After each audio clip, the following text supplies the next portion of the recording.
नमस्कार विद्यार्थी मित्रांनो. आज आपण दुसऱ्या प्रकरणासंदर्भात विचार करणार आहोत, म्हणजेच इतिहासाचे स्वरूप आणि व्याप्ती. याआधी आपण पहिल्या प्रकरणात ज्या विभिन्न संकल्पना आहेत त्या संकल्पना समजून घेतलेल्या आहेत. त्यानंतर या दुसऱ्या प्रकरणामध्ये इतिहासाचे स्वरूप जे आहे ते आज आपण समजून घेणार आहोत. हे स्वरूप समजून घेण्यापूर्वी इतिहास ही जी संकल्पना आहे, ही जी एक ज्ञान शाखा आहे, जी विद्याशाखा आहे, तिचा सविस्तर अर्थबोध जो आहे तो अर्थबोध आधी आपण समजून घेऊया. आता इतिहासाच्या संदर्भात जर आपण विचार केला तर यामध्ये विग्रहात्मक स्वरूपामध्ये जो आशय जर आपण बघितला तर त्याच्यामध्ये इति अधिक हास बरोबर इतिहास असा विग्रहात्मक अर्थबोध होतो. त्यामध्ये इति याचा अर्थ वृत्तांत, इति म्हणजे वृत्तांत, हास म्हणजे असे घडले, म्हणजे एखादी घटना अशी घडली असा हा विग्रहात्मक अर्थ तयार होतो. आता इतिहासाच्या संदर्भात विचार करत असताना इतिहास ही अलीकडच्या काळात एक ज्ञान शाखा म्हणून ओळखली जाते.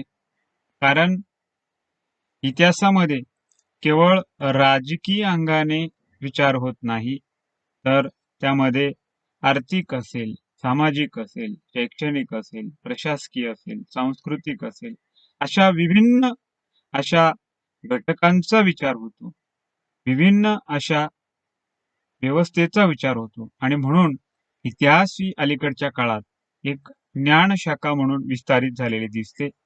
मुळातच इतिहास हे एक सामाजिक शास्त्र आहे आणि इतर सामाजिक शास्त्राप्रमाणे ही एक अभ्यास शाखा म्हणून विकसित झालेली दिसून येते. इतिहास म्हणजे भूतकाळात घडून गेलेल्या घटनांची केवळ वर्णन नाही, तर भूतकाळात घडलेल्या घटना, कोणतीही घटना ही नियम जन्माला देते, तत्व जन्माला देते, सामान्यीकरण जन्माला देते.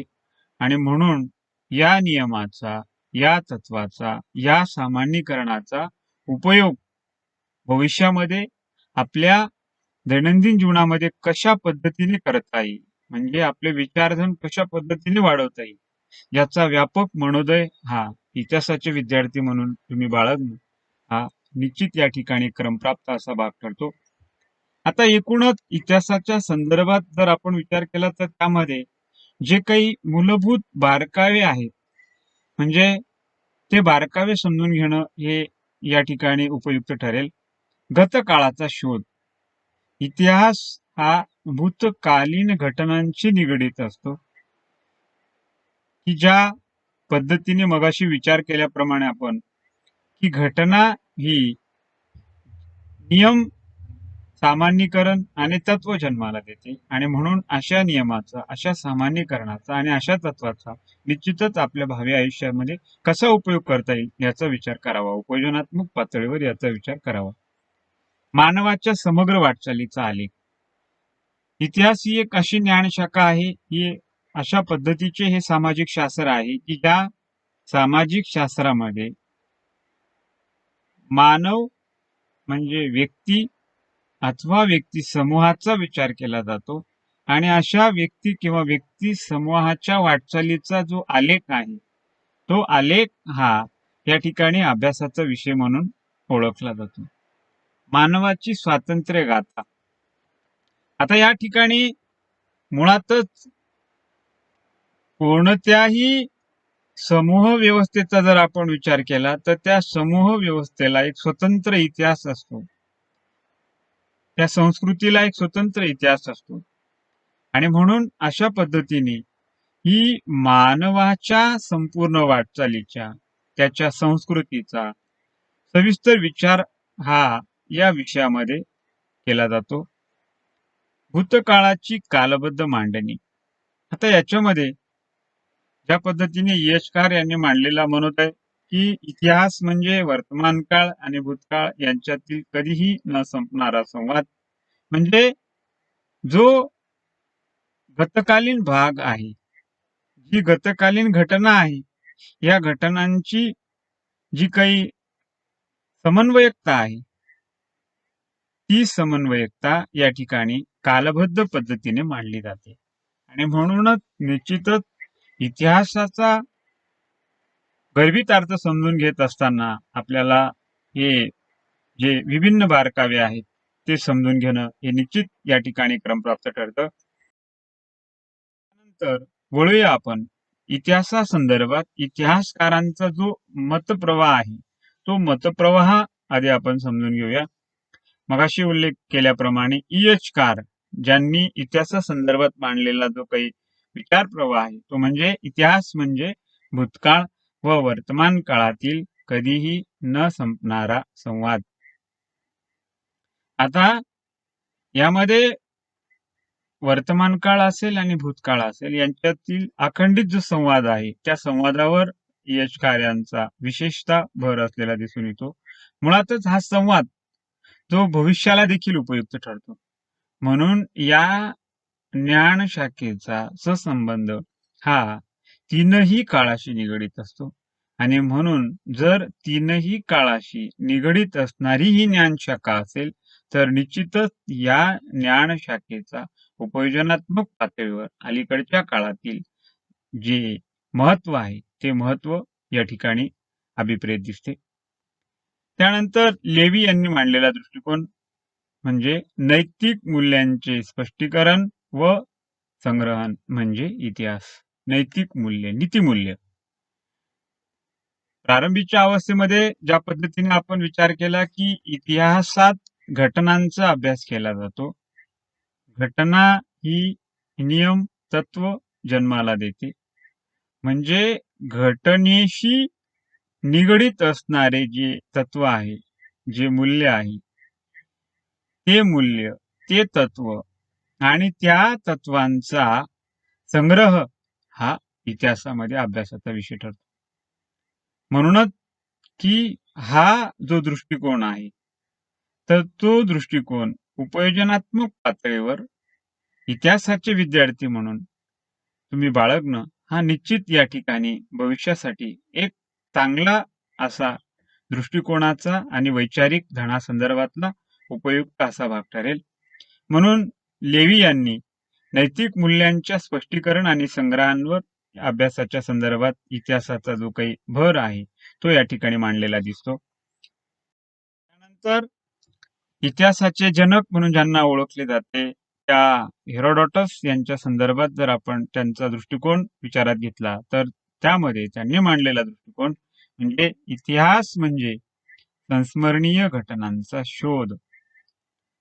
संस्मरणीय घटना मुळातच जर आपल्या आयुष्याचा जर सिंहावलोकनात्मक विचार केला तर त्यामध्ये तुम्हाला असं आढळून येईल की आपल्या आयुष्यामध्ये अशा काही घटना असतात ज्या घटना तुम्ही कधीही विसरू शकत नाही, म्हणजे त्या स्मरणात राहतात, ज्या तुम्ही उल्लेखनीय म्हणून मानतात. अशा उल्लेखनीय घटनांचा, अशा संस्मरणीय घटनांचा अभ्यास हा इतिहासामध्ये केला जातो.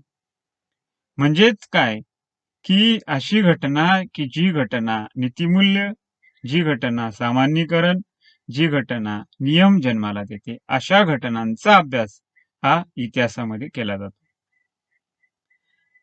त्यानंतर कार्लाइल यांनी मांडलेला जो काही दृष्टिकोन आहे तो म्हणजे इतिहास म्हणजे श्रेष्ठ व्यक्तींची चरित्र. आता यामध्ये याआधी आपण जसा विचार केला की इतिहास हा व्यक्ती किंवा व्यक्ती समूहाशी निगडित दिसतो आणि म्हणून या ठिकाणी व्यक्तीच्या चरित्रावर जो काही भर या ठिकाणी कार्लाइल यांचा दिसतो की एखादी व्यक्ती समूहाचं नेतृत्व करत असताना आपल्या कार्यकुशलतेच्या आधारावर, आपल्या कर्तृत्वाच्या आधारावर त्या समूहामध्ये जे परिवर्तन घडून आणते आणि म्हणून अशा कर्तृत्व संपन्न, अशा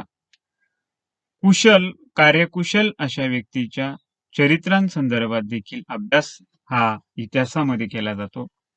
म्हणूनच हा दृष्टिकोन या ठिकाणी निश्चितच ठरतो. त्यानंतर हेनरी जॉन्सन यांनी मांडलेला दृष्टिकोन, जे घडले ते तसेच सांगणे म्हणजे इतिहास होय. म्हणजे एखादी घटना जशी घडली असेल ती जशीच्या तशी सांगणे. आता या ठिकाणी म्हणजे ज्या पद्धतीने इतिहास लेखनासाठी साधनांचा उपयोग केला जातो, त्या साधनांमध्ये ज्या पद्धतीने घटना मांडलेली असेल ती घटना जशीच्या तशी मांडणे, म्हणजे ज्यामध्ये कुठल्याही पद्धतीने व्यक्तिगत दृष्टिकोन किंवा व्यक्तिनिष्ठा दिसणार नाही, घटना जशी घडलेली आहे तशाच पद्धतीने मांडणे, हा जो काही मतप्रवाह आहे तो मतप्रवाह जॉन्सन यांनी मांडलेला दिसून येतो. त्यानंतर रेनियर यांनी मांडलेला दृष्टिकोन, की समाजात राहणाऱ्या लोकांची हकीकत सांगणे म्हणजे इतिहास होय. समाजातील लोकांची हकीकत म्हणजे जसं आपण याआधी विचार केला की व्यक्ती आणि व्यक्ती समूहाशी निगडीत असणारा हा विषय आहे. समूहात म्हणजे समाजात राहणाऱ्या लोकांची हकीकत, की समूहामध्ये समाजामध्ये राहणाऱ्या लोकांच्या संदर्भात त्यांची एक विशिष्ट संस्कृती आहे, त्यांच्या आचार विचारांची धारणा आहे. या पद्धतीच्या सर्वंकष बाजूंचा विचार इतिहासामध्ये केला जातो, असा दृष्टिकोन रेनियर यांनी मांडलेला दिसून येतो. आता एकूणच या संपूर्ण मतप्रवाहांचा जर आपण विचार केला तर त्या मतप्रवाहांच्या अनुषंगाने निश्चित निष्कर्षात्मक स्वरूपामध्ये असा दृष्टिकोन मांडता येईल की इतिहास ही अशी ज्ञानशाखा आहे की जी ज्ञानशाखा मानवाला शहाणी बनवण्याचे काम करते. म्हणूनच अशा ज्ञानशाखेचा, अशा या सामाजिक शास्त्राचा उपयोग अलीकडच्या काळात निश्चित एक महत्वपूर्ण विषय म्हणून मानला जाणारा जो दृष्टिकोन आहे तो दृष्टिकोन इतिहासकारांनी मांडलेला या ठिकाणी दिसून येतो. त्यानंतर वळूया आपण इतिहासाच्या स्वरूपाकडे. आता विभिन्न मतप्रवाहांवरून निश्चितच हा एक जो काही व्यापक असा विषय आहे ते व्यापकता आणि उपयोजनात्मक पातळी या ठिकाणी दिसून आली. आता या संदर्भात स्वरूपात्मक जर विचार आपण केला, इतिहासाचे स्वरूप म्हणून जर आपण विचार केला तर त्यामध्ये इतिहास हा विषय मानवी जीवनातील सर्व पैलूंवर प्रकाश टाकणारा असा विषय आहे. मानवी जीवन हे गतिमान असल्याने मानवी जीवनातील बदलांना आणि अशा बदलांचा जो काही विचार आहे तो विचार या ठिकाणी या ज्ञान शाखेमध्ये केला जातो. म्हणून इतिहासाचे स्वरूप जाणून घेत असताना या ज्ञान शाखेचे जे काही गुणवैशिष्ट्य आहेत, जे काही गुणधर्म आहेत ते योग्य पद्धतीने या ठिकाणी समजून घेणे हे निश्चितच क्रमप्राप्त ठरते. इतिहासाचा अभ्यास विषय आणि या अभ्यास विषयाची व्यापकता निश्चित या ठिकाणी दिसून येते आणि म्हणून ही व्यापकता समजून घेत असताना ज्या काही मूलभूत बाबी आहेत त्या म्हणजे स्वयंपूर्णता. आता यामध्ये स्वयंपूर्णतेचा जर आपण विचार केला की इतिहास हे एक स्वयंपूर्ण शास्त्र आहे, म्हणजेच गार्डिनर यांनी मांडलेल्या दृष्टिकोनानुसार की इतिहास हे एक स्वयंपूर्ण असे शास्त्र आहे. त्यांच्या मते इतिहासात ज्या पद्धतीने ऐतिहासिक घटनांचे स्पष्टीकरण ज्या पद्धतीने केले जाते त्या स्पष्टीकरणाच्या अनुषंगाने जर विचार केला तर इतिहास हे एक स्वयंपूर्ण शास्त्र आहे. इतर नैसर्गिक शास्त्रांपेक्षा इतिहासाचा जो वर्ण विषय आहे तो वेगळा आहे. जो स्पष्टीकरण दृष्टिकोनातून मांडलेला भाग आहे तो वेगळा आहे आणि म्हणूनच इतिहासाची अभिव्यक्ती ही मुळात भिन्न असते. इतिहास हा अभिव्यक्तीचा व अनुभवाचा असा एक वेगळा प्रकार आहे. म्हणजे जो अनुभूतीचा एक वेगळा असा भाग आहे. आणि म्हणून इतिहासकाराने वेगळ्या दृष्टिकोनातून त्याकडे पाहिले पाहिजे अशा ठाम पद्धतीची भूमिका गार्डिनर यांनी देखील या ठिकाणी मांडलेली दिसते. आणि म्हणून त्यांच्या या दृष्टिकोनातून निश्चित या ठिकाणी इतिहास हे स्वयंपूर्ण शास्त्र आहे. म्हणजेच इतिहासाची स्वयंपूर्णता ही दिसून येते. त्यानंतर स्वायत्तता. आता स्वायत्तता ही मुळातच इतिहासकारांच्या प्रतिभेवर अवलंबून दिसते. इतिहास किती स्वायत्त आहे हे इतिहास लेखन करणाऱ्या, इतिहासाची मांडणी करणाऱ्या इतिहासकाराच्या प्रतिभेवर अवलंबून असते. म्हणून ऑनसॉट यांनी अशा पद्धतीचा दृष्टिकोन मांडला की गतकालीन घटना या वर्तमान काळातीलच असतात. म्हणजे घटना जरी भूतकाळात घडलेली असली तरी त्या घटनेची पार्श्वभूमी, त्या घटनेचा स्रोत, त्या घटनेची ऊर्जा ही वर्तमान काळात दिसते, असा मनोदय त्यांनी या ठिकाणी मांडलेला दिसतो. म्हणून कोणत्याही घटनेला कारण परंपरा असते. म्हणजे कोणत्याही घटनेला एक बॅकग्राऊंड असतं, कोणत्याही घटनेला एक पार्श्वभूमी असते. म्हणजे असं होणार नाही की घटना ही पार्श्वभूमीशिवाय, बॅकग्राऊंड शिवाय घडली. कारण कोणतीही घटना असेल त्या घटनेला कारण परंपरा असते. प्रत्येक घटनेत एक तत्व असते, प्रत्येक घटनेत विचार असतो आणि म्हणून त्या घटनेत जे तत्व आहे त्या तत्वाचा विचार निश्चित या ठिकाणी उपयुक्त ठरत असतो.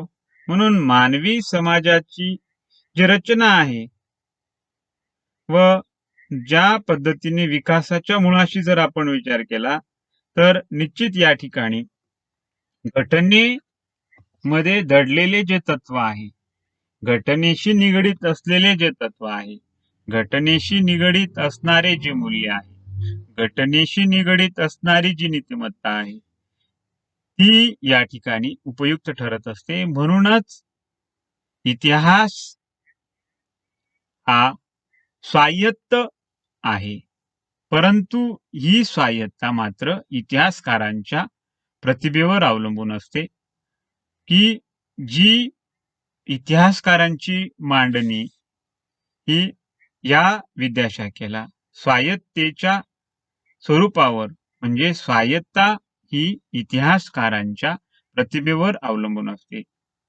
त्यानंतर समकालीनता. सर्व इतिहास हा निश्चित समकालीन असतो असे बेनिडिक्टो क्रोसे यांनी भूमिका मांडलेली दिसते. मुळातच सर्व इतिहास हा समकालीन असतो असे मत हे या इटालियन तत्ववेत्याने मांडलेले दिसते. कारण एका विशिष्ट घटनेचा जर आपण विचार केला तर भूतकाळ व वर्तमान काळ त्यामध्ये जोडलेला असतो. त्यामुळे त्या साखळीच्या अनुषंगाने इतिहास हा समकालीन दिसतो. आणि या संदर्भात या त्यांच्या भूमिकेला समर्थन कॉलिंगवूड सारख्या इतिहासकारांनी देखील केलेले दिसते की इतिहासाला गतकाळातील घटना नव्याने सांगणे असे म्हटले आहे. म्हणून कोणत्याही घटनेचा समकालीन भाषांमध्ये अन्वयार्थ लावणे सोपे असते. ही बाब विचारात घेता इतिहास हा समकालीन आणि इतिहासाचा समकालीन स्वरूपात्मक विचार या ठिकाणी दिसून येतो. त्यानंतर वास्तव कथन, ज्याला आपण सत्यदर्शन असं म्हणतो. मुळातच इतिहासात वस्तुनिष्ठता जी काही आहे ती वस्तुनिष्ठता निश्चित या ठिकाणी गाभाभूत अशी मानली जाते. कारण इतिहासात गतकालीन घटनांचा योग्य अन्वयार्थ लावत असताना हा वस्तुनिष्ठतेचा जो गाभा आहे तो निश्चितच त्या संदर्भात उपयुक्त ठरत असतो. गतकाळात घडलेल्या घटनांचे वास्तव इतिहासाद्वारे जगासमोर मांडले जाते.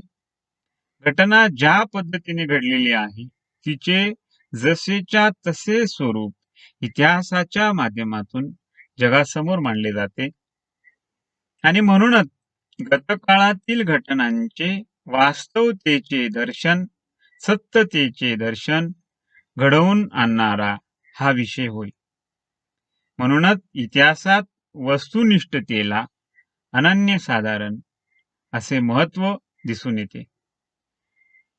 एकूणच इतिहासाच्या स्वरूपाचा जर आपण विचार केला तर यामध्ये निश्चित स्वयंपूर्णता असेल, स्वायत्तता असेल, समकालीनता असेल, वास्तवकथन, सत्यदर्शन असेल, तिन्ही काळाशी असणारा असा संबंध असेल किंवा घटनांच्या उपयोजनात्मक पातळीवरील विचार असेल, या सर्व बारकाव्यांचा विचार करता इतिहासाचे स्वरूप हे व्यापकतेच्या आधारावर व्यापकतेशी निगडीत असणारं दिसून येते आणि म्हणूनच इतिहास ही मानवाला शहाणी बनवणारी अशी विद्याशाखा म्हणून ओळखली जाते, ज्या ज्ञानशाखेच्या माध्यमातून उपयोजनात्मक पातळीवरती विचारधन वाढवण्यासाठी, जगण्याचं बळ वाढवण्यासाठी, विचारांची प्रगल्भता वाढवण्यासाठी या ज्ञानशाखेचा उपयोग निश्चितच हा क्रमप्राप्त दिसतो. धन्यवाद.